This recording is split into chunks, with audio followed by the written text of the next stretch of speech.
Bueno, y el título que he puesto a este mensaje es Triángulo de las Bermudas. ¿Alguien ha oído ese nombre? Pues había pensado en colocarle triada, porque vamos a hablar de tres cosas que se unen en una, que es la palabra que Dios pone en mi corazón para con nosotros hoy. Pero después como que el Señor ahí mostrándome qué era lo que sucedía, o qué sucede, no sé, en el famoso triángulo de las Bermudas, ¿no? Una conexión de tres cosas. Y yo creo que apunta bien a lo que el Señor quiere que tú y yo hoy entendamos y profundicemos en ello. Y si miramos naturalmente lo que se dice de ese lugar, es que es un lugar que supuestamente suceden cosas inexplicables, donde embarcaciones y aún aviones se han perdido y no aparecen. ¿Sí saben dónde queda ese triángulo de las Bermudas?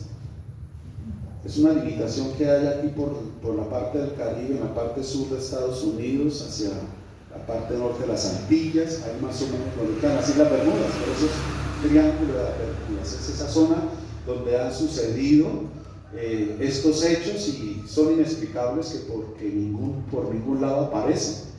Entonces como que se tiene ese misterio, ¿no? Que se pierden, se sumergen y no vuelven a aparecer. Entonces, hablando de este triángulo de las Bermudas, lo que el Señor quiere que tú y yo sigamos comprendiendo y entendiendo, pero a profundidad, es que miremos cuánto verdaderamente es de profundo el amor de Él hacia nosotros, y que verdaderamente nos sumerjamos completamente en ese amor cuando tú y yo lo entendemos, porque a veces tenemos una información incorrecta de lo que es el amor, y cuando tú y yo tenemos esa información incorrecta de lo que es el amor, pues confundimos a sí mismo el amor de Dios hacia nosotros. Y en lugar de nosotros creer que Dios nos ama, como que estamos pensando es que como que Dios nos tiene como que a un lado, como que nos rechaza, o en ocasiones como que nos aborrece, pero porque no hemos entendido verdaderamente lo que es el amor. Algunos dicen en una manera, digamos, incorrecta, que el amor es alcahueta. Entonces, porque yo lo amo, alcahueteo. Perdónenme la expresión, pero entendemos qué significa eso. Porque yo lo amo, soy permisivo, o sea, le permito cosas porque es que lo amo. Porque yo lo amo, le concedo absolutamente todo lo que demanda, todo lo que pide, porque es que lo amo, porque para que no se enoje, para que no se sienta mal, para que... Eso no es verdadero amor. Y muchos hoy en día tienen esa información sobre el amor, una información incorrecta. Porque si tú y yo miramos lo que dice la Biblia, el amor es todo lo contrario. El amor es disciplina, el amor es corrección. Que cuando uno lo recibe no lo ve como amor, lo ve como castigo, como que me aborrece, como que no me quiere. El amor pone límites. En la información incorrecta del amor no hay límites, y por eso se desbocan las personas. Y entonces, cuando en esa desbocada se trata de tirar esas riendas, se trata de poner límites, ya no hay nada que hacer, no hay remedio, y vienen los diferentes problemas. Entonces, el verdadero amor se manifiesta a través de la corrección, de la disciplina y de los límites. Cuando tú entiendes que eso es amor, porque tú mismo quizás como padre o como hijo lo vives, pero lo ves como amor, es cuando tú entiendes cuánto nos ama. Porque el amor, ¿qué hace? ¿Por qué pone límites el amor? Para cuidarnos. ¿Por qué se pone una cerca en determinado lugar? Para proteger, tanto que de aquí para allá se pasen como de allá para acá entren situaciones, cosas, sentimientos y emociones a tu vida completamente erróneas, incorrectas, adicciones, vicios, en fin, todo lo que pueda entrar. Entonces hay un límite. En el amor también se disciplina, porque en el amor también hay orden. Dios es un Dios de orden, Dios es un Dios de amor. Y entonces en la disciplina hay amor y hay ese orden. Cuando se tiene la información incorrecta, entonces hay desorden, no se exige. Entonces esos pensamientos o conceptos completamente equivocados que a veces golpean dentro de nosotros y por eso vienen esas confusiones. Cuando el verdadero amor de Dios se hace manifiesto y se hace presente en cada una de nuestras vidas y en las diferentes circunstancias en las cuales pasamos. Y se nos olvida lo que la Escritura nos enseña en Romanos, que todo lo que nos sucede, todo lo que nos pasa, a los que amamos a Dios, ayuda, no destruye, ayuda, levanta, no hunde, ayuda para un bien, para un propósito, para un fin. Entonces, por ejemplo, cuando uno como padre le pone límites a un hijo, ¿por qué es? ¿Porque lo amo o porque lo aborrezco? Aunque uno como hijo en ese momento no lo ve con amor. Cuando yo a un hijo lo disciplino, le pongo disciplina, le pongo orden en su vida, ¿es porque lo amo o porque lo aborrezco? Hay amor, pero uno lo percibe de otra manera. Ay, mi papá, mi mamá más cansón, no hay tanta hora para que, uy, no, pero ¿qué tiene? Y empieza uno con una actitud completamente equivocada. Pero ¿qué sucede ahí? Es el mismo amor de Dios por nosotros. Y que como hijos a veces lo percibimos de esa manera, que no es amor. Pero Dios quiere que tú y yo hoy verdaderamente entendamos que nos ama y que quiere, como en ese triángulo, que nos sumerjamos completamente en ese amor, que es la garantía y la seguridad que tú y yo tenemos para una eternidad con Él. Recuerden que la esencia del amor es Él. Dios es amor. Por eso la Escritura dice que el que no ama no ha conocido a Dios, porque Dios es amor. ¿Cierto? Primera de Juan 1:8 creo que es. Bueno, entonces dice esta palabra en el Salmo 32. Lo primero que dice es: te haré entender. Te haré entender. Y quiero colocarle un ejemplo muy sencillo. Lo tenía para ponerlo en video, pero desafortunadamente anoche no sé qué pasó allá donde vivimos y el transformador, algo pasó y se nos fue la luz en la casa. Entonces no lo puede con tiempo pasar. Pero es la historia de un gran inventor que se llama Thomas Edison. Y dice la historia de este hombre, usted la puede mirar en internet, que cuando era niño y fue a la escuela, le fue tan mal que el profesor hizo una carta y se la envió con él mismo a la mamá y le dijo: solo tu mamá la puede leer, llévatela a tu mamá. Similar a lo que hizo David con Urías Eteo, ¿recuerdan? Escribió una carta diciéndole: pon a Urías frente a la batalla y cuando esté allá retírese para que lo maten, en otras palabras, y se la dio a él mismo y le dijo: entréguela al capitán, y como va sellada no la pueden abrir. Y él mismo llevaba la carta de su muerte. Entonces, así mismo sucede con este hombre Thomas Edison. El profesor escribió una carta, se la selló y le dijo: llévesela a su mamá y solo a ella se la puede entregar y ella la puede leer. Y dice esta biografía, porque es algo real, esto no es ninguna moraleja, ¿no?, que la mamá cuando la lee y se queda mirando al niño, y el niño dice: ¿qué dice?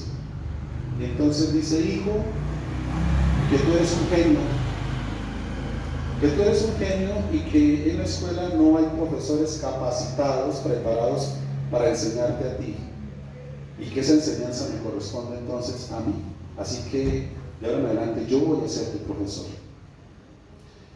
Y esta mamá inicia en este proceso de enseñanza sobre su hijo y le da toda la formación que él necesitaba, y como vemos en la historia, este hombre se convierte en un genio, especialmente en la parte de las comunicaciones, del telégrafo, el teléfono, todo lo que tiene que ver con comunicaciones y muchas otras cosas más este hombre inventa.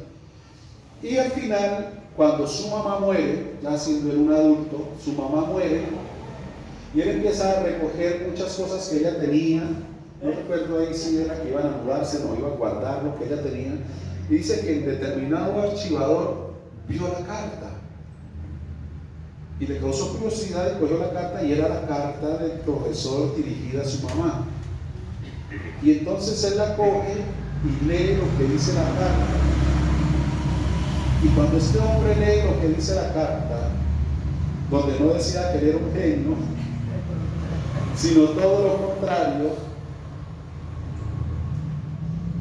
donde decía que tenía problemas mentales, y que en la escuela ningún profesor se le iba a dedicar a él, perder el tiempo con una persona que, en otras palabras, muy cerrada del coco, que era mejor que lo tuviera en la casa.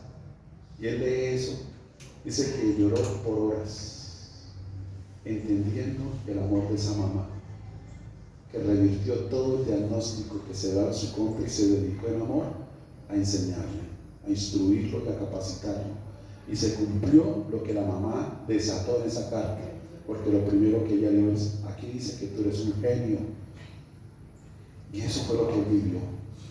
Entonces, por eso te digo, si tú y yo entendemos y comprendemos verdaderamente el amor de Dios para con nosotros, porque aquí en esto podemos verlo, cuando Él dice te haré entender, o sea, nuestro Dios, nuestro Padre, mis amados, toma el lugar como de esta mamá para Thomas Edison, toma el lugar para ti, para mí, para darnos ese tiempo de hacernos entender, porque quizás somos muy cabeciduros, muy tercos, a veces obstinados, y entonces el Señor, con ese amor, a pesar de que una y otra vez quizás resistimos la enseñanza, la instrucción, el consejo, Él se siente y se sigue tomando el tiempo para hacernos entender.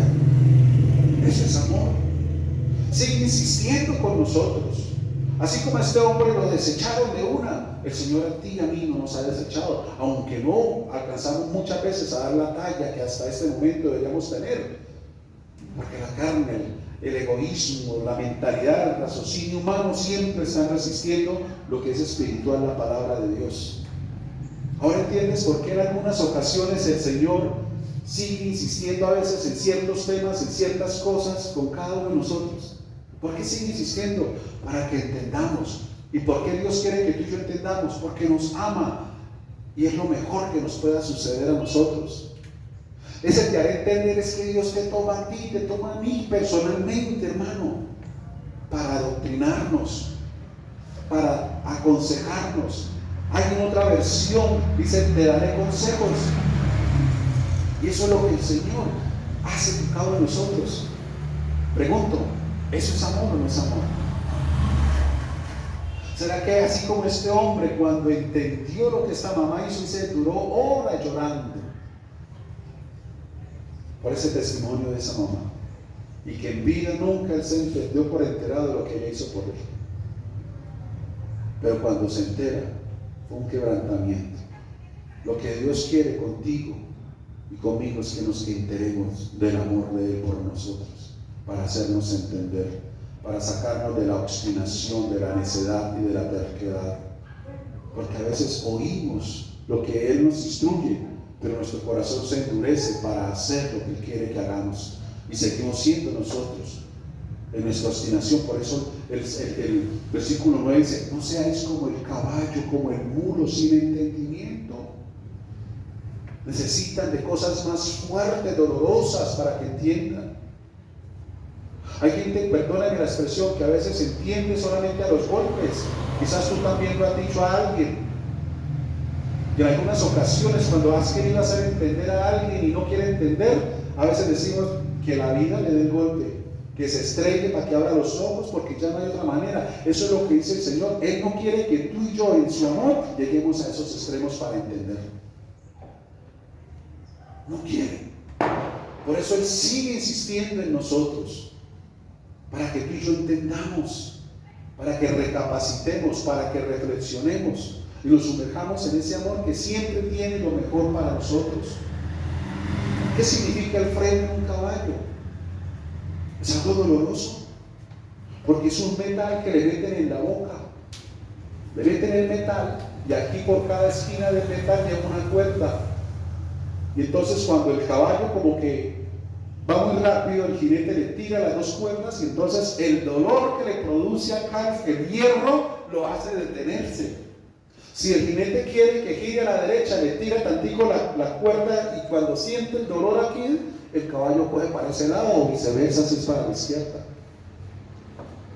O sea, es a través del dolor. Y por eso el Señor dice: no seáis como el caballo, como el mulo sin entendimiento, que necesitan de ese freno para poder entender.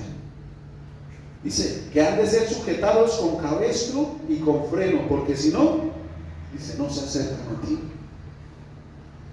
Entonces, encontramos ahí el amor.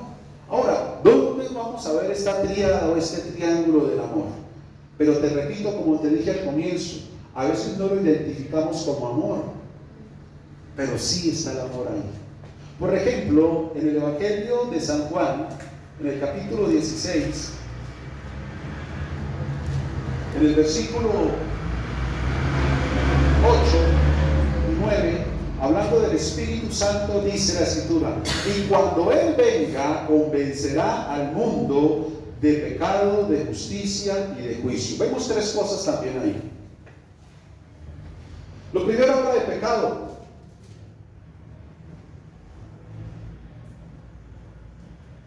Y es en algunas ocasiones lo que el Señor quiere que nosotros entendamos, pero a veces no se quiere entender.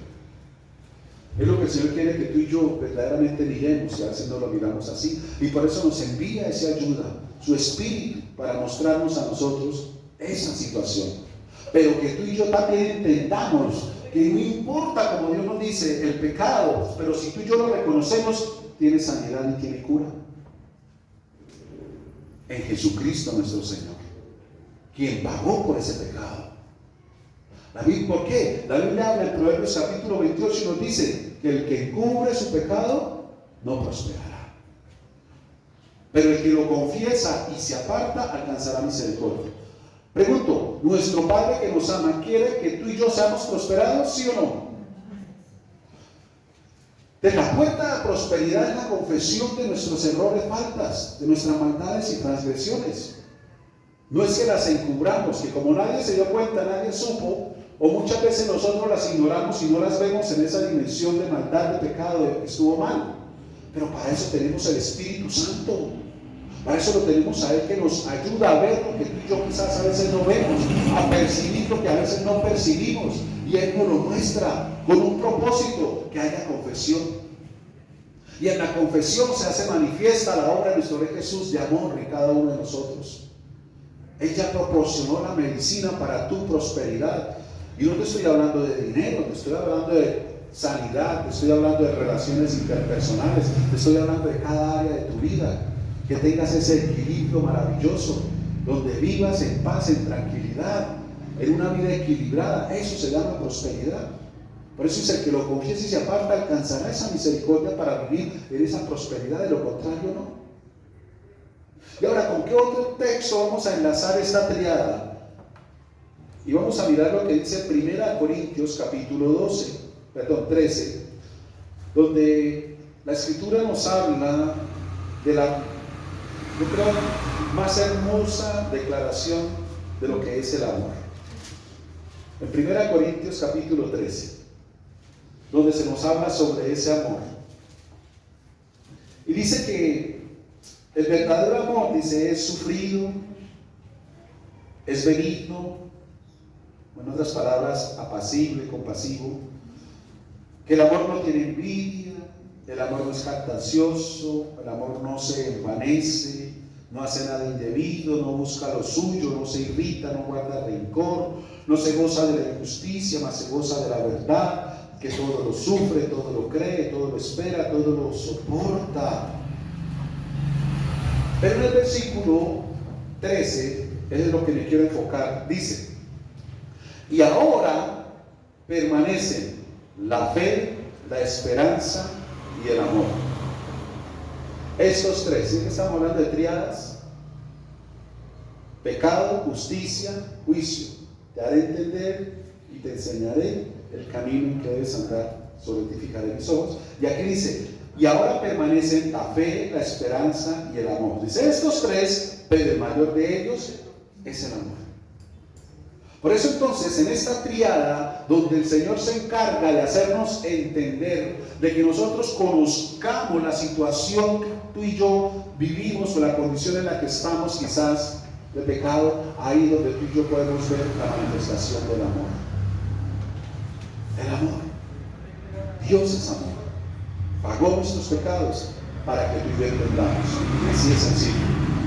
Donde se está tomando el tiempo continuo y constantemente para hacernos entender, con un propósito, un crecimiento. un crecimiento como a este hombre la mamá se lo dio, un crecimiento que lo llevó a convertirse verdaderamente en lo que ella había creído, un genio. Y tú debes creer, escúchame, que Dios no te ve a ti en la condición en la cual quizás hoy tú estás. Dios te ve a ti en la condición en la cual tú vas a llegar a estar. Y por eso sigue haciéndote entender, sigue mostrándote a ti, porque te ama. Eso es amor. Dios te ama, me ama de una manera inmesurable. Y por eso, si tú y yo aprendemos a sumergirnos y a perdernos en ese triángulo de las Bermudas de su amor, mis amados, lo que viene para ti y para mí es algo sorprendente y maravilloso. Precisamente en este mes, la raíz de este mes, ¿cuál es? El amor de Jesús. Y de cómo en su amor, porque dice la Escritura, de tal manera amó Dios al mundo que dio a su Hijo unigénito, para que todo aquel que en él crea no se pierda, sino que tenga vida eterna. Y esa manifestación y expresión de amor se hizo carne a través de nuestro Rey Jesús, y es lo que hoy en día nos envuelve en este mes. Y es un espíritu completamente diferente. Si tú miras verdaderamente lo que es este mes que estamos iniciando y los otros meses, este mes siempre tiene algo diferente. Hay un ambiente diferente en los corazones de las personas, como de reconciliación, de amor, de fiesta, de recordar muchas cosas bonitas. Todo eso se mueve, pero la raíz de todo es Jesús y su amor por nosotros.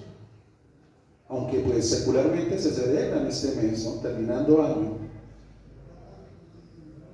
y no es la fecha exacta, pero es lo que tú y yo tenemos y es lo que nos mueve en estos tiempos. Entonces miren que todo gira en el amor. En el amor de Él está nuestra salvación. En el amor de Él está nuestra redención. En el amor de Él está nuestra paz. En el amor de Él está nuestra sanidad. En su amor está todo. Por eso si tú y yo nos sumergimos en ese amor, lo tenemos todo. En Él tú y yo lo tenemos todo. Debemos sumergirnos en ese amor, a pesar de que, vuelvo y te digo, no identifiquemos ese amor en determinadas circunstancias o situaciones de tu vida, cuando quizás viene disciplina, cuando de pronto vienen límites, cuando de pronto viene corrección. Ay, es porque Dios nos ama. Y si tú y yo lo vemos así, es por amor. Entonces no nos quejemos a veces el por qué estoy pasando esto, el por qué ahora esto. Veamos el amor de Dios ahí. Y entonces nosotros, a pesar de lo que pasemos o vivamos, le vamos a decir: Señor, gracias. Porque en el amor de Dios, escúchame, tú y yo debemos tener la convicción de que Él todo lo tiene bajo su control. Y si Él tiene toda tu vida, cada área de tu vida bajo su control, ¿de qué te angustias, te afanas o te perturbas? Dios me ama. Dios me ama. Y por eso en su amor verdadero no hay destrucción. Hay misericordia. ¿Qué padre o un hijo quiero verle destruido? Por más mal que a veces se porte, hay misericordia, ¿cierto? Hay misericordia. Lo que pasa con nosotros a veces, yo sé que con ninguno de ustedes, pero lo veo uno muchas veces en otras iglesias, que se tiene más misericordia con los de afuera que con los de adentro de la casa. A los de afuera se le pasan cosas, pero los de la casa no se le perdonan. ¿Cierto que pasa en otros lugares? Yo sé que con usted no, pero se sorprende, pero sí pasa con otras personas. Por ejemplo, algo sencillo, pongámoslo algo así, bobo. En su casa de pronto está X persona vecina o extraño, y entonces sin querer tocó el vaso y se partió. Y usted llega y le dice: no, tranquilo, no ha pasado nada, fue un accidente, trae el recogedor, la escoba, recoge, no, tranquila, no ha pasado nada. Ay, yo le traigo otra. No se preocupe por eso, que se va a poner en esa. No, tranquilo, eso ahí, eso es lo que hay, va, tranquila, no pasa nada, yo guardo. Pero resulta que a los 2 días fue uno de su casa, algún hijo, algún familiar suyo, que le pasó lo mismo. Y quizás con ese no se tiene misericordia. Pero qué mucha bestia, mucho burro, ¿cómo lo va a tumbar otra vez? La costumbre suya, no, es que miren que vaya a traer el recogedor, vaya no sé qué, y con lo que le daban me tiene que pagar 11 vasos. A veces pasa así. Con los de afuera se tiene misericordia y se ama y eso, pero con los de adentro somos duros. Cuando debería ser al contrario, ¿cierto? O por igual. Sería mejor que así como se trata a los de afuera, se trate a los de adentro. Y se tenga misericordia también con ellos. Y es la manera como expresamos lo que estamos recibiendo y en lo que estamos viviendo. Escuchen. Hace 8 días damos el ejemplo de ser llenos. Esa llenura nos permea o nos blinda, ¿cierto? Si tú estás lleno de Él, ¿tú qué vas a dar? Lo que está por dentro. Pero si no estamos llenos, sumergidos en su amor, ¿qué vamos a dar? Ya no son cosas espirituales, sino carnales: ira, enojo, gritería, soberbia, amargura, rabia. Eso es lo que a veces da. Lo que hay aquí adentro es lo que se expresa hacia afuera. Por eso el Señor Jesús dijo: de la abundancia del corazón, lo que abunde, eso habla la boca. Y lo que habla la boca, detrás de lo que usted habla, va detrás de usted. Detrás de lo que usted habla está usted. Lo representa a usted. Es su personalidad. Detrás de lo que usted esté hablando, confesando. Mire, esta señora: tú eres un genio. Lo ató. Y ella iba detrás de hacerlo un genio. Quizás ella nunca llegó a pensar lo que él iba a hacer, a dónde iba a llegar, pero se esforzó en su amor de hacerlo entender. ¿Y qué es ese hacerlo entender? Escúchame, es como cambiarle aquí la mentalidad, resetearle este chip. Y eso es lo que Dios está haciendo en cada uno de nosotros, reseteándonos, moldeándonos, mostrándonos hacia dónde tú y yo debemos direccionar nuestros corazones y nuestras vidas. Y esto es algo precioso y maravilloso de parte de nuestro Dios. Entonces, esto es el amor. El hacernos entender y sumergirnos, a pesar de lo que tú y yo pasemos o vivamos, que Dios siempre tiene el control y está detrás de todo. Amén. Lo segundo que dice la Escritura en el Salmo 32 dice: te haré entender y te enseñaré. ¿Por qué tú y yo necesitamos ser enseñados?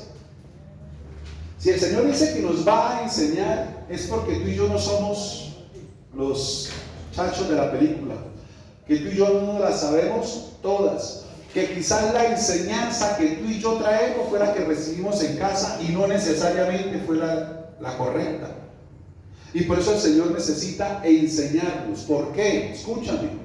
Porque lo que tú y yo debemos entender, mis amados, que en Cristo somos nuevas criaturas. Y si somos nuevas criaturas, todas las cosas, dice el Señor, empiezan a ser hechas nuevas. Y si el Señor dice que todas las cosas empiezan a ser hechas nuevas, es que yo tengo que desechar lo viejo. Y yo tengo que darle lugar a la enseñanza ahora de Él. Y escúchame lo que te quiero decir. En la enseñanza de Él hay cosas locas. Hay cosas locas. La matemática que tú y yo recibimos en el Señor es loco. Porque en la matemática quizás que tú y yo traemos dice que 2 por 2 es 4. Pero en la matemática del Señor no funciona esa regla. Porque en la matemática de Dios puede ser que 2 por 2 es 100. Y si yo no renuevo, si yo no entiendo lo que el Señor me está enseñando, no entro en ese nivel y en esa dimensión. Por eso aquí entra lo segundo de esta triada, la fe. Para entender la instrucción del Señor yo necesito la fe. Porque es que la fe es la que me lleva a ver esas cosas imposibles. Que 2 por 2 sea 100, eso es imposible, no es así. Pero por fe lo puedo creer que sí es posible en Dios. Y esa fe me lleva a sujetar y a someter lo anterior, lo antiguo, lo viejo, especialmente lo que está en mi carnalidad, en mi naturaleza terrenal. Escúchame, lo que Dios está diciendo es que Él hace de ti, de mí, una nueva criatura, pero tiene que ver con lo espiritual. Por eso Nicodemo no lo entendió, este gran fariseo que fue a visitar al Señor Jesucristo de noche. En Juan capítulo 3 dice que Nicodemo vino y lo visitó, y tan pronto el Señor lo vio, le dice que es necesario nacer de nuevo. Y este hombre no entendió lo espiritual, pero ¿cómo yo después de viejo puedo entrar otra vez en el vientre de mi madre y volver a nacer? Y el Señor se lo dice: si no entiendes las cosas del espíritu, mi amado, tú estás mal. Porque si te hablo cosas espirituales, escúchame, dice Pablo en otra ocasión, dice, para el hombre terrenal son locura, de locos. Y por eso para digerirlas, tú necesitas fe. Porque la instrucción, esta enseñanza del Señor, es para el hombre espiritual, no para el terrenal. Y entonces, en esta triada de la instrucción del Señor, de enseñarnos por fe, es lo que nos lleva, como dice 1 Corintios 13, a la justicia. Dice que pecado, justicia. ¿Y qué es justicia? Hacer derechos, donde ya no hayan quiebres, donde ya no hayan cosas incorrectas, caminos incorrectos, sino que transitemos por ese camino justo. Eso es lo que Dios quiere con cada uno de nosotros. Mira, mientras tú camines por los caminos derechos, justos del Señor, tú siempre vas a estar sumergido en su amor. Porque vas a ser una persona de fe, que todo lo percibes en el Espíritu. Y las enseñanzas del Señor son aplaudidas y valoradas siempre. Tú nunca vas a poner tu mirada en el hombre, siempre vas a poner tu mirada en el Señor. El hombre terrenal pone la mirada en el hombre. Y por eso hay momentos donde la persona trata como a enojarse, digámoslo, como a disgustarse, porque siente que fue el hombre el que le habló. No, aquí estamos hablando al Espíritu, por el Espíritu, para sacar de ti lo mejor, la mejor versión, la mejor persona, para que encuentres el propósito de Dios en ti y vivas completamente sumergido en su amor contigo y constantemente. Vivimos en esta tierra, en cosas terrenales, sí, pero con una ciudadanía celestial. Somos del Espíritu y eso tienes que tenerlo claro. Y eso te llevará a guardarte, porque en esa justicia es donde están los límites que Dios nos pone por amor. Si es como está triada, cómo está como encajando, de pronto puede ser un poquito, te aconsejo que vuelvas y escuches la charla, de verdad que lo comprendes más. Pero todo está encajando, o sea, Dios todo lo tiene perfecto. Dios dice, nos enseña la enseñanza para este nuevo hombre, donde me lleva a desechar cosas que tenía grabadas, fundamentadas, y que muchas veces se levantan como argumentos en contra de la palabra de Dios, como lo dice 1 Corintios 10. Y eso lo tenemos que derribar, lo tenemos que destruir. ¿Y dónde están esos argumentos? Mírame, aquí, que ya fue inventada, o como decimos, fue digitada esa información durante todos estos años en tu vida. Ya se ha digitado. Y por eso cuando viene esta información al Espíritu, se levantan argumentos terrenales de la carne, diciendo, eso tampoco es así, ¿no? Pero, y se contrarrestan. El apóstol dice, no, derribando esas fortalezas que se levantan contra el conocimiento de Cristo, porque no me van a dejar conocerlo verdaderamente a Él en su plenitud de amor por nosotros, porque la carne siempre va a resistir, dice Gálatas, que el espíritu y la carne siempre van a estar como en oposición. La carne, tu carnalidad, tu vida terrenal, todo eso nunca va a coger al Señor y a caminar ambos de la mano. Por eso es que la carne, con las cosas del espíritu, se fastidia. Por eso es que la carne no quiere las cosas del espíritu. Por eso a la carne le da pereza con las cosas del espíritu. Por eso a la carne le da sueño con las cosas del espíritu. Por eso a la carne le da como fastidio las cosas del espíritu. Vaya una persona, usted hable de las que se han distanciado del Señor y trata de mostrarle nuevamente el camino. Y verá cómo le pone como una araña. ¿Por qué? Porque la carne es la que está ya gobernando ese corazón y la carne es la que sale inmediatamente a responder. Se fastidian, dice no, y yo estoy bien, yo en mi casa y yo no necesito el no, Dios mío, santidad. Porque es la carne y no se han dado cuenta, están siendo engañados y no se dan cuenta. porque la carne siempre va a resistir. Por eso nosotros debemos entender, mi amado, que toda la obra que el Señor está haciendo es a nuestro espíritu, a ese hombre espiritual. Escúchame, para que sea el hombre espiritual el que gobierne sobre tu hombre terrenal, que sigue estando ahí. Sigue estando ahí. Y como te decía hace 8 días, para que cuando vengan las cosas de afuera, no sea la carne la que salga a responder, sino el espíritu el que responda.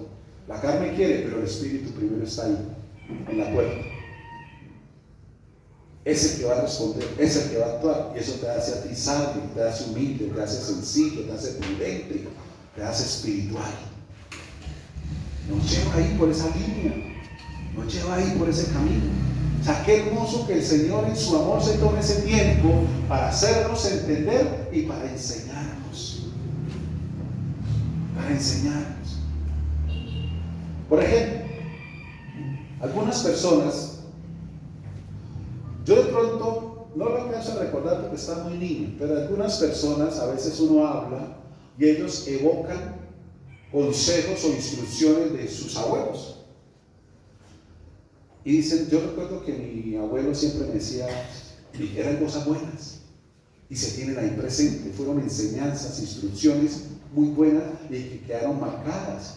Por eso el Señor dice, cuando hablando de los hermanos de Lázaro, de Marta y María, cuando María se sentó a los pies, dice, esta porción, este tiempo, esta instrucción, esta enseñanza nunca le será quitada, nunca será olvidada, siempre la recordará, porque va a estar siempre presente en el Espíritu. Y aunque tú trates a veces de recordarlo en tu carne, no lo vas a recordar, pero cuando llegue el momento va a salir de ti porque está en el Espíritu. Es similar a lo que el Señor dijo, no te preocupes por lo que tengas que hablar, por lo que tengas que decir, en el momento pondré palabras en tu boca para que sepas cómo hablar. ¿Y dónde estaban esas palabras? ¿Dónde estaba toda esa enseñanza? ¿Dónde estaba toda esa instrucción? Aquí adentro, y el Señor la saca por el Espíritu.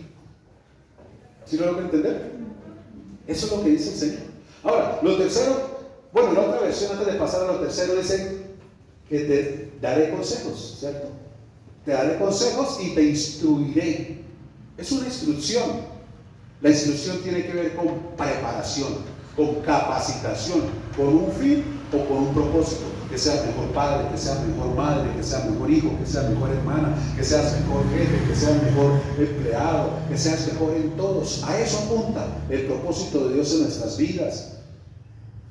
Que no te avergüences por amor del Evangelio. Escuchaba a un predicador hace unos días donde él decía que, dicen, mis abuelos fueron recicladores. Yo también fui reciclador. Y a mí no me da pena decir que recogía cartones, que recogía botellas, que recogía reciclaje, que en algunas ocasiones metía la mano en las canecas de basura buscando comida, no me da pena. Y hoy es un gran hombre de Dios. Ahora, ¿qué sucede en él? ¿Por qué ya no se avergüenza? Porque conoció el propósito de Dios en su vida. Conoció verdaderamente el amor de Dios, y en el amor de Dios tú y yo no nos vamos a avergonzar de nada. Lo que fue, pero ahora soy. Por eso el Señor se manifiesta a Moisés como el yo soy, el Dios del ahora, el Dios del presente. Y eso es lo que nosotros necesitamos entender, que tú seas del hoy, no del ayer. Hay personas aún en las iglesias, yo sé que aquí no, en otras iglesias que están en la iglesia en el hoy, pero viven en el ayer. Todavía lamentándose cómo le tocó, cómo le tocaba, cómo no sé qué, y lo sienten con dolor, y eso los tiene atados, que no los deja mirar hacia el futuro, o muchas veces vivir en el presente y disfrutar del presente, porque todavía sienten todo eso que dolor. Este hombre dijo, no, a mí no me da pena, o sea, no me avergüenzo de eso, fueron momentos difíciles, pero yo soy el de ahora, porque tengo al Dios del hoy, de la hora, y eso me hace a mí diferente. A mí me tocó así, a otro le tocó de otra manera, quizás otros en cuna de oro, en fin. Pero cualquiera que haya sido tu pasado y el mío, tenemos a un Dios de hoy que hace las cosas nuevas hoy, un Dios de la hora que se preocupa por tu espíritu, que se preocupa por tu propósito, para que tú y yo vivamos completamente sumergidos en su amor, entendiendo todas las cosas y sabiendo que todo obra con un propósito y que todo obra para bien. Y ese bien tiene que ver con bienestar, tanto tuyo como de los que están a tu lado. ¿Dios te ama o no te ama? Claro, mi amado. Y la expresión del amor está aquí. Por eso hemos hablado de que este es un manual de instrucciones, o otras palabras, un manual de consejos. Aquí Dios nos aconseja, Dios nos vive aconsejando. ¿De qué estamos hablando en este momento? De la palabra, de la dirección, de los consejos de Dios. Nos ayudan a nosotros a ser mejores, pero tiene que haber ese cambio y esa transformación. Eso es lo que tú y yo necesitamos entender. Ya no somos de la tierra, ya no somos terrenales, o sea, ya no vivimos bajo las pasiones y deseos carnales, bajo la información muchas veces errada o equivocada que traíamos. Tenemos que abrirnos verdaderamente a la instrucción, al consejo, al entendimiento de la palabra de Dios, que es lo que nos lleva a ser las personas conforme la imagen y semejanza de nuestro Dios, que es lo que Él quiere. Y vamos entonces a marcar diferencia donde quiera que estemos y donde quiera que vayamos. ¿Lo quieres para tu vida? Hermano, entiende lo que Dios quiere hablarte en este día. Y vas a disfrutar de ahora en adelante, hermano, las cosas que de pronto por no haber cambiado el chip, las estabas resistiendo, pero que ahora Dios te lleva a otro nivel, a otro, donde vas a ver verdaderamente cuánto Él te ama. Y lo tercero, ahora sí, entonces dice: te haré entender y te enseñaré el camino en que debes andar, sobre ti fijaré mis ojos. Ahora piense esto, unos segundos. ¿Qué implica que el Señor tenga los ojos sobre ti? ¿Será que es para ver a dónde le embarga, qué hace mal?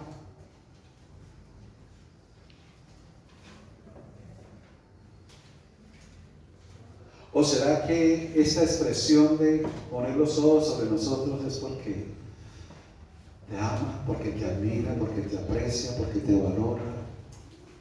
¿Será que es por ese lado? Sí. Porque tiene un propósito. En otras palabras, está pendiente de ti. Por ejemplo, volvamos al caso. Usted lleva a su hijo, tiene un hijo pequeño, y es así un poquito medio inquieto. Está en el centro comercial, y de pronto se encontró por un conocido, un amigo, una vecina, un vecino, bueno, y se pusieron a hablar. Y el niño se soltó, y usted juega ahí, y el niño empieza, pues. Usted está con la persona, pero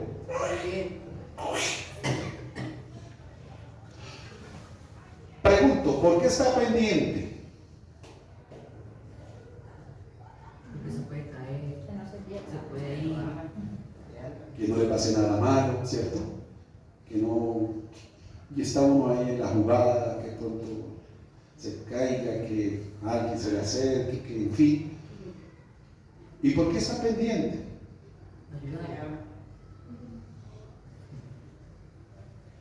Escucha, esto sirve para entender el por qué a veces personas dicen: eso Dios se olvidó de mí, eso Dios como que no me escucha. Y a veces se dice porque no encontramos las respuestas inmediatas de parte de Él. Pero yo quiero decirte que así como este ejemplo, Dios está pendiente de ti, porque Él dice: sobre ti fijaré mis ojos. Está pendiente, pero para eso, para cuidarte, para ayudarte, socorrerte, salvarte, para todo lo que tú necesites. Se te acercó alguien incorrecto, el Señor por eso te habla, te dirige, te muestra, te enseña, porque te ama. Y entonces, si encerramos este texto de hacernos entender, de enseñarnos y de que sus ojos estén puestos pendientes sobre nosotros, es para que tú y yo hagamos del centro de nuestra vida a Jesús. Porque dice: ¿para qué nos va a hacer entender y para qué nos va a enseñar? Dice: para el camino en que debemos andar. El camino.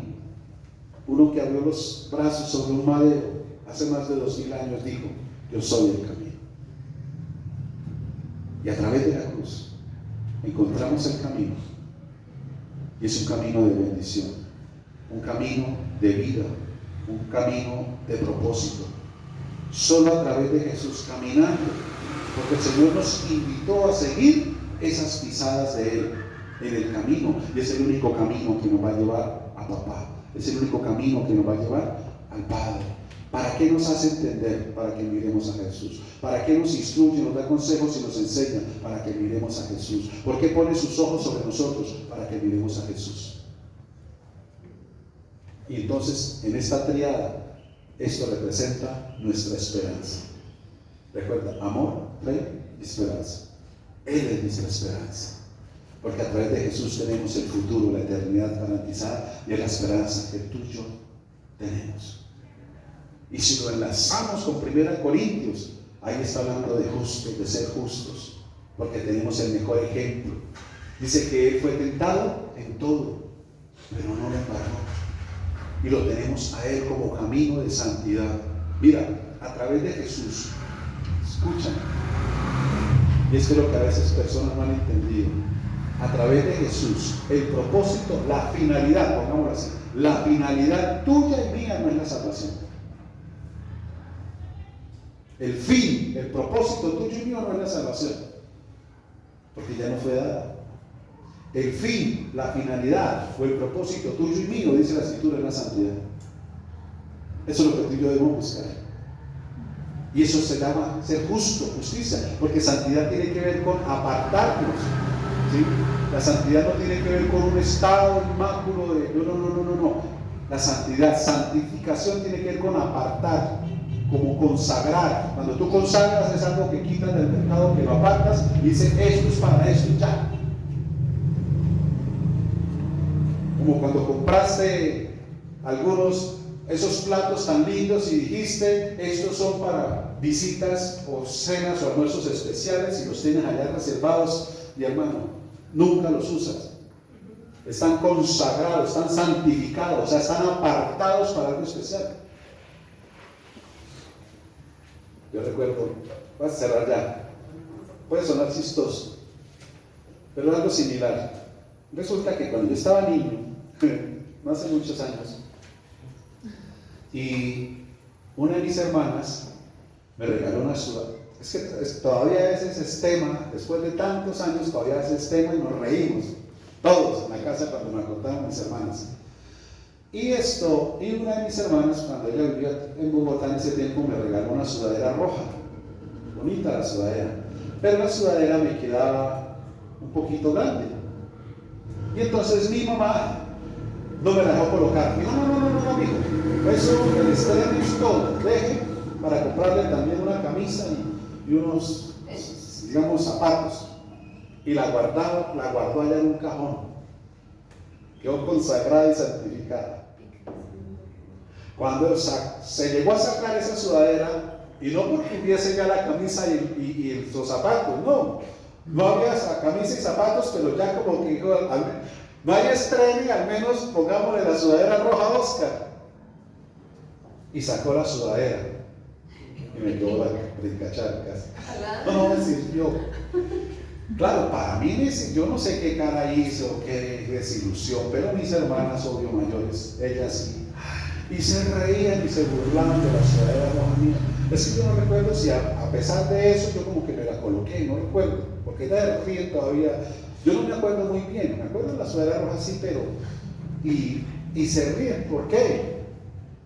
Porque fue algo guardado, apartado para una ocasión especial, pero nunca se usó. Ahora, con nosotros sucede lo contrario, tú te consagras y tú apartas, pero siempre vas a cumplir la finalidad y el propósito de Dios. Esa es la finalidad. Por eso Pablo lo dijo en otros términos: todo me es lícito, pero no todo me conviene. ¿Sí? Todo me es lícito, pero yo sé los límites. ¿Por qué tengo límites? Por amor. ¿Por qué me guardo? Por amor. ¿Por qué me cohíbo? Por amor. Por ejemplo, una pareja de novios cuando se casa, se supone que el fundamento que lo va a sostener y a sustentar es el amor, ¿cierto?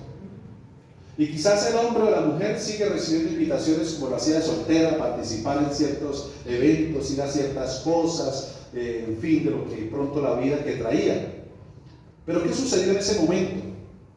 Ya se cohíbe decir voy o no voy, ¿cierto? ¿Por qué? Porque por amor respeta a su cónyuge, porque ya no tiene la vida anterior, ya está ahora con ella, ahora está con él, ahora vives por ella y para él, y no voy a hacer cosas que le irriten, que le fastidien o que lo aparten y lo hagan a un lado. Entonces ya dejo de ir, ya dejo de asistir. Y entonces cuando le van a decir, ay, pero es que ¿qué? Se volvió amarrada, la tienen amarrada, es que ahora le prohíbe. No, es que amo a mi esposa, amo a mi esposo. Y por amor se cohíben, por amor se limitan, por amor ya no se dejan llevar, por amor piensan más las cosas. ¿Sí? ¿Cierto que sí? Lo mismo es con Cristo. Lo mismo es con Cristo. Que ese amor por Él, ese entendimiento de su amor, sea lo que, como Pablo dijo, todo me es lícito. O sea, puedo hacer de todo, pero voy a filtrar. No todo me conviene, no todo me suma, no todo me ayuda. No todo tiene propósito. ¿Sí? Dejen. En eso radica el amor, en eso radica la sabiduría. Entonces, miren cómo es esto de hermoso, de cómo el Señor está pendiente de ti, porque nos encamina hacia Jesús, que es nuestra esperanza. Es nuestra esperanza. Y es lo que nos lleva a vivir en ese camino justo. En ese camino me está hablando de recto, de rectitud. La palabra justicia tiene que ver con lo mismo. La palabra que no te recargues. Mire, la palabra justicia tiene que ver con que tú juzgues las cosas, los momentos, las situaciones y las circunstancias con el Espíritu y no con la carne. Yo te lo he dicho, que nosotros como cristianos corremos ese peligro. Y a veces mirar las cosas por la carne, por la sangre, por lo que tira, y no por el Espíritu. Y le embarramos. Y por eso no está hablando de justicia. Yo le decía hace 8 días, a veces que nos piden algún consejo, y yo tomando el pelo, ¿lo quieren la carne o lo quieren el Espíritu? Yo recuerdo tanto una persona que le dijo, no, pastor, yo necesito hablar con ustedes, necesito que me ayuden porque pasó esto. Y era una mujer, tomándole el pelo, y dije, ¿cómo quiere el consejo? ¿En la carne o en el Espíritu? Entonces le dio risa, ¿y eso cómo es? Y es decir, mi versión humana y mi versión espiritual. Digo, no, la espiritual. Digo, no le voy a dar la espiritual, pero de todas maneras le voy a comentar lo humano y la carnalidad. Dije, en la carne, yo ya la tendría usted agarrar aquí de las mechas contra el piso. Porque es lo que uno siente hacer, decirle, la carne. Pero en el Espíritu, venga para acá, Dios la ama.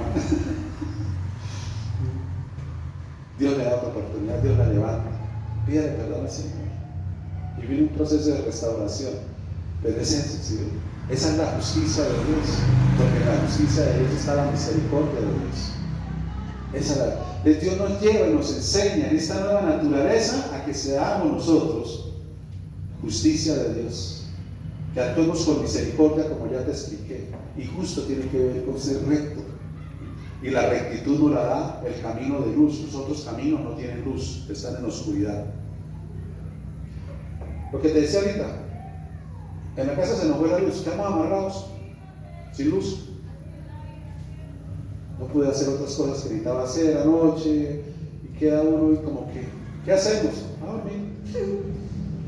Sin luz, como que hay un acercamiento, como que, pero cuando hay luz hay libertad, hay armonía. Lo mismo pasa con el Señor.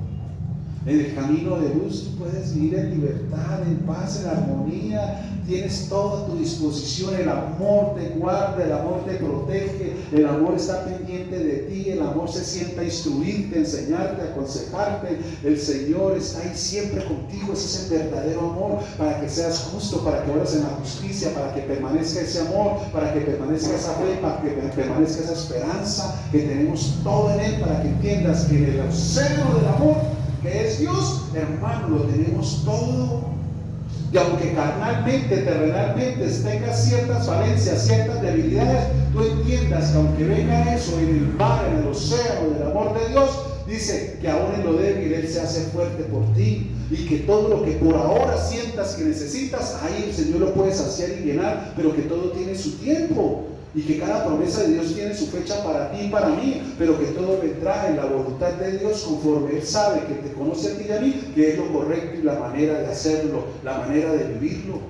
Pero que tú y yo, hermano, verdaderamente valoremos como María, sentarnos a los pies del Señor para recibir esa instrucción, esa enseñanza, y que no sea como el caballo del muro con un freno y a las malas y con dolor. Pasa como la señora que llevó al niño pequeñito, porque ahora las clases de natación las dan ya prácticamente de bebés. Y ahí es donde uno entiende que la mayor limitación para aprender algo es el miedo. Es el miedo. El miedo es lo que cohíbe y limita, porque todo es fácil. Por ejemplo, para nadar, usted se echa, se acuesta, se suelta sin miedos y el agua misma lo sostiene y lo hace flotar. Pasa que el miedo lo hunde, que empieza a hacer movimientos que no debe hacer. Pero es un bebé que no tiene miedo, lo botan al agua y sale. ¿Ves? Esa mamá lleva a este niño al instructor, bebecito, y le dice a la mamá, bueno, ¿cómo quieres que él aprenda a nadar? ¿Con dolor o sin dolor? Digo, ay, no, sin dolor. Entonces, señora, sálgase de aquí. ¿Sí? O sea, el dolor que iba a sentir era ella, no el niño. ¿Sabes? Con dolor porque lo va a ver cuando él lo bote allá al agua. Pero váyase para que no lo vea. Cuando llegue a estar el niño, no. Lo mismo le dije a mi esposa. Después de tanto tiempo que quería aprender, que se quería liberar de mí, que no depender de mí para el transporte. Entonces que quería aprender moto, a manejar moto. Se compró la moto. Pero aún me acompaña, dije, por esta moto, para iniciar, un automático, que no necesite cambios. Dije, la limitación que usted tiene siempre va a estar en el temor. Si usted teme, usted no va a ser capaz. Pero esto es muy fácil. Solo acelerar y aquí freno. Y ya. Que el equilibrio y eso son mentiras, que necesitan aprender cicla para dije, la moto lo lleva usted, eso no tiene nada que ver. Quítese eso de la mente, sea lo que sea, argumente. Quítese eso de la mente, son mentiras. ¿Y será que sí? ¿Será que no? Y bueno, ahí con la lucha, y veía un carro a 2 kilómetros y paraba a esperar que pasara el carro y que le daba. Pudo, pero no se dio en esa. Dijo, no, es que definitivamente esto no sé qué. Mi hijo, que recibió la misma instrucción, el mismo consejo que le están dando a la mañana escuchando, cogió una moto y subió y se fue. Él se da cuenta, porque él no tiene miedo. El miedo, y lo mismo es para un carro. Es sencillísimo. Y con un carro, amor, lo único que usted tiene que hacer es que lo que hace con la mano izquierda en la moto, lo va a hacer con el pie izquierdo en el carro y ya para de contar. Lo más difícil, digamos, entre comillas, es aprender a arrancar un carro, porque la sacada del close es lo que para el carro, la persona se asusta y esto, no. En la moto ya sabe cómo se debe sacar, cómo arrancar.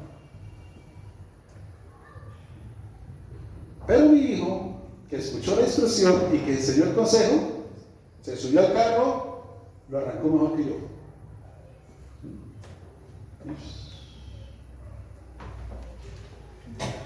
Y manejó bien el automóvil. Entonces se le subieron los.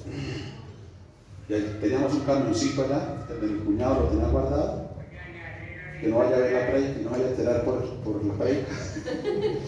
Y estábamos haciendo una vuelta y yo, papi, déjemelo manejar. Cambié una turbito alta, grande, se subió. Digo, este es más chévere que el carro. Digo, esto es más fácil. Claro, porque uno queda, como es chatica, pues uno queda casi aquí encima de la carretera y se ve alto y grande. Digo, oye, este es mejor que manejar un automóvil. Y la manejó súper bien también. ¿Qué es lo que trae las limitaciones? Los miedos, los temores. Y eso, todo eso se pierde en el océano del amor de nuestro Dios. Que tú y yo aprendamos a vencer los miedos y los temores. Y entonces hay un deleite, hay un gozo en disfrutar y vivir cosas y experiencias que por miedo, por temor, te habías limitado a experimentar o a vivir. Pero en el amor de Dios, tú lo puedes, recuerda, todo lo vamos a poder en el Señor, que nos da esa sabiduría, nos da esa fuerza, nos da esa inteligencia y nos da todo lo que tú y yo necesitamos. ¿Amén? Escúchame, Dios te ama. Amén. El mensaje de hoy, especialmente todo esto que te he hablado por el Espíritu, es que tú concluyas en algo. Dios te ama. que está pendiente de ti, que continuamente te quiere dar consejos e instrucciones para que tú aprendas, para que seas enseñado en ese propósito que Él tiene para contigo y con los tuyos. Porque te ama y está sacando y quiere sacar la mejor versión de ti. Porque Dios no te está viendo a ti como estás hoy, sino como vas a llegar a ser. Los días de tu vida tú los desconoces. ¿Cuántos años vas tú a vivir en esta tierra? Tú no sabes, ni yo lo sé. Él sí lo sabe. Y por eso viene a instruirnos, a enseñarnos, a aconsejarnos para que sean los mejores años de tu vida, conforme a la instrucción y enseñanza, para que tú y yo sigamos siendo de bendición. Ese es un propósito, esa es una finalidad, que tú y yo seamos de bendición. Amén. Te va a hacer entender, te está enseñando el camino, todo se centra en Jesús, está pendiente de ti, para que el amor, la fe, la esperanza se mantengan como un ancla firme en tu alma, y tú verdaderamente te des cuenta que con el Espíritu Santo que siempre está por nosotros, para nosotros, es para que el pecado nos enseñoree y para que tú y yo vivamos en justicia y como personas justas delante de la sociedad y representemos bien a ese Dios y Padre celestial que nos ama tanto, que nos ha escogido, que ha puesto sus ojos sobre nosotros para hacer de cada uno una nueva criatura y que todas las cosas queden atrás, vivamos en el yo soy, el Dios de hoy, y que apuntemos siempre hacia un futuro glorioso. Amén. Gracias, aplauso al Señor, al Rey de Reyes, Señor de Señores. Gloria a Dios. Gloria a Jesús. Cierra tus ojos, inclina tu rostro unos segundos y oremos al Señor.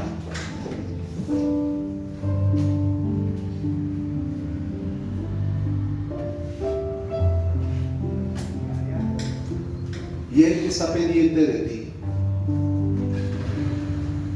aunque lo sientas distante, aunque quizás sientas que se ha olvidado de ti, aunque sientas que quizás no te oye, hoy el Señor viene a decirte que está pendiente de ti, pero ante todo, que te ama, que te ama, que te ama, que te ama con locura, porque esa locura la podemos ver en una cruz, entregando a su Hijo sobre ese madero para pagar tus deudas y mis deudas. Qué amor tan grande. Y con su Hijo sobre ese madero nos trazó un camino, el único camino hacia Él, y es camino de bendición. De todo tu pasado, tu trasfondo tiene que quedar cubierto por su sangre para que empieces a ser una nueva creación, una nueva criatura.